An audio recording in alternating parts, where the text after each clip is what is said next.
എല്ലാവർക്കും പുതിയ വീഡിയോയിലേക്ക് സ്വാഗതം. ലീഗൽ മെട്രോളജി ഇൻസ്പെക്ടർ തസ്തികയിലേക്ക് 2016 നടത്തിയ പരീക്ഷയിലെ ചോദ്യങ്ങളും ഉത്തരങ്ങളുമാണ് ഈ വീഡിയോയിൽ ഡിസ്കസ് ചെയ്യുന്നത്. ഈ പരീക്ഷയുടെ ചോദ്യപേപ്പർ മീഡിയം ഇംഗ്ലീഷാണ്. മനസ്സിലാക്കുന്ന എളുപ്പത്തിനായി മലയാളത്തിലാണ് നൽകുന്നത്.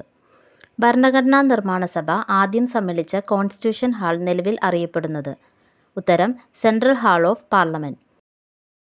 1946 ഡിസംബർ 9 ഭരണഘടനാ നിർമ്മാണ സഭ ആദ്യമായി സമ്മേളിച്ച ഹാൾ ഇന്ന് ഇന്ത്യൻ പാർലമെൻറ്റിൻ്റെ സെൻട്രൽ ഹാൾ എന്നാണ് അറിയപ്പെടുന്നത്. രണ്ടാമത്തെ ചോദ്യം, ഇന്ത്യൻ ഭരണഘടനയിൽ പൗരത്വത്തെക്കുറിച്ച് പ്രതിപാദിക്കുന്ന വകുപ്പുകൾ ആർട്ടിക്കിൾസ് ഏതാണ്? ഉത്തരം ആർട്ടിക്കിൾ 5 മുതൽ 11 വരെ. ഭരണഘടനയുടെ പാർട്ട് 2 5 മുതൽ 11 വരെയുള്ള ആർട്ടിക്കിളുകളാണ് പൗരത്വത്തെക്കുറിച്ച് വിവരിക്കുന്നത്. മൂന്നാമത്തെ ചോദ്യം, അയിത്തോച്ചാരണ നിയമം പാർലമെൻറ്റ് പാസാക്കിയ വർഷം? അൺടച്ചബിലിറ്റി ഒഫൻസ് ആക്ട് പാസാക്കിയ വർഷം 1955. 1955 ഈ നിയമം പാസാക്കിയത്. പിന്നീട് 1976 ഇത് സിവിൽ അവകാശ സംരക്ഷണ നിയമം protection of civil right act എന്ന് പുനർനാമകരണം ചെയ്തു. നാലാമത്തെ ചോദ്യം, വിവരാവകാശ നിയമം നിലവിൽ വന്നത് എന്നാണ്? ഉത്തരം 2005 ഒക്ടോബർ 12. 2005 ഒക്ടോബർ 12 വിവരാവകാശ നിയമം രാജ്യവ്യാപകമായി പ്രാബല്യത്തിൽ വന്നത്. അഞ്ചാമത്തെ ചോദ്യം, ഇന്ത്യയിലെ ആദ്യത്തെ ഇക്കോ ടൂറിസം കേന്ദ്രം? ഉത്തരം തെന്മല. കൊല്ലം ജില്ലയിലെ തെന്മലയിലാണ് ഇന്ത്യയിലെ ആദ്യത്തെ ആസൂത്രിത ഇക്കോ ടൂറിസം പദ്ധതി. ആറാമത്തെ ചോദ്യം, കുമാരനാശാൻ്റെ വീണപൂവ് ആദ്യമായി പ്രസിദ്ധീകരിച്ചത് ഏത് മാസികയിലാണ്?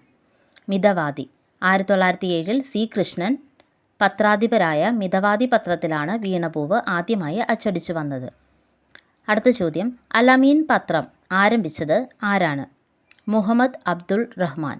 1924 കോഴിക്കോട് നിന്ന് മുഹമ്മദ് അബ്ദുൾ റഹ്മാൻ സാഹിബാണ് അൽ-അമീൻ ദിനപത്രം ആരംഭിച്ചത്.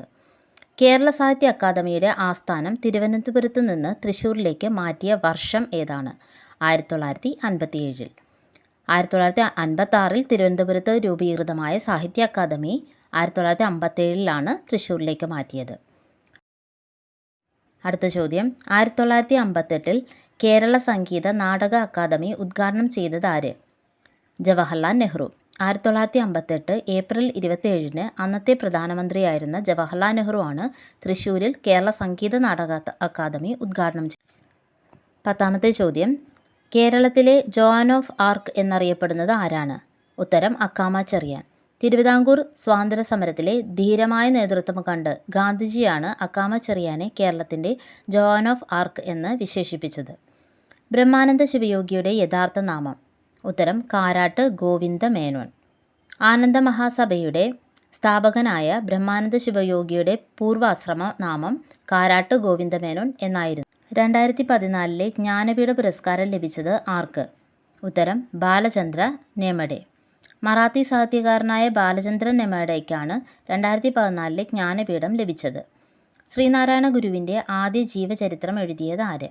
മൂർക്കോത്ത് കുമാരൻ. മൂർക്കോത്ത് കുമാരനാണ് ശ്രീനാരായണ ഗുരുദേവൻ്റെ ആദ്യ ജീവചരിത്രം രചിച്ചത്.